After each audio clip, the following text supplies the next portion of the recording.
सास बाजार से फल लेकर घर में आती है और रसोई में काम कर रही बहू को आवाज लगाते हुए कहती है, रीना, मैं बाजार से फल लेकर आई हूँ। जब मेरा बेटा घर आए ना तो उसे काट कर खिला देना। दिन ब दिन कितना कमजोर होता जा रहा है मेरा बेटा। ठीक है माँ जी, आप टेबल पर रख दीजिए, वो आएंगे तो मैं दे दूंगी।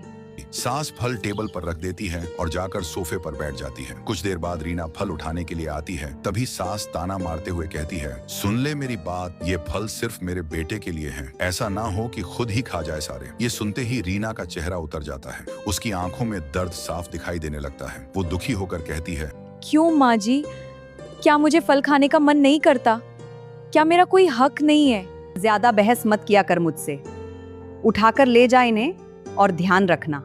रीना चुपचाप फल उठाती है और उदास मन से रसोई में जाकर फ्रिज में रख देती है। सामने बैठे ससुर ये सब देख रहे होते हैं। वो सास की तरफ देखकर गंभीर आवाज में कहते हैं, कविता, मैं ये बात बहू के सामने भी कह सकता था, लेकिन उसमें तुम्हारी ही बेइज्जती होती। तुम बहू और बेटे में इतना फर्क क्यों करती हो? सास तुरंत जवाब देती है, मेरा बेटा पूरा दिन बाहर मेहनत करके पैसे कमाता है, उसकी सेहत का ध्यान मैं नहीं रखूंगी तो कौन रखेगा? आखिर मैं उसकी माँ हूँ। ससुर शांत आवाज में समझाते हुए कहते हैं, कविता, तुम भी तो एक औरत हो। अगर बेटा बाहर जाकर काम करता है तो बहू भी पूरा दिन घर संभालती है। घर का काम भी कोई छोटी बात नहीं होती। थोड़ी शर्म करो, तुम्हारे लिए दोनों बराबर होने चाहिए। आज अगर बहू का दिल दुखाओगी तो कल अपना बुढ़ापा खुद मुश्किल बना लोगी। समय रहते समझ जाओ, इसी में तुम्हारा फायदा है। ससुर की बातें सुनकर सास की आंखें झुक जाती हैं और रसोई में खड़ी रीना की आंखें नम हो जाती हैं। अब आप बताइए, क्या ससुर ने सास को सही समझाया, या फिर फलों पर सिर्फ बेटे का ही हक होना चाहिए, बहू का नहीं?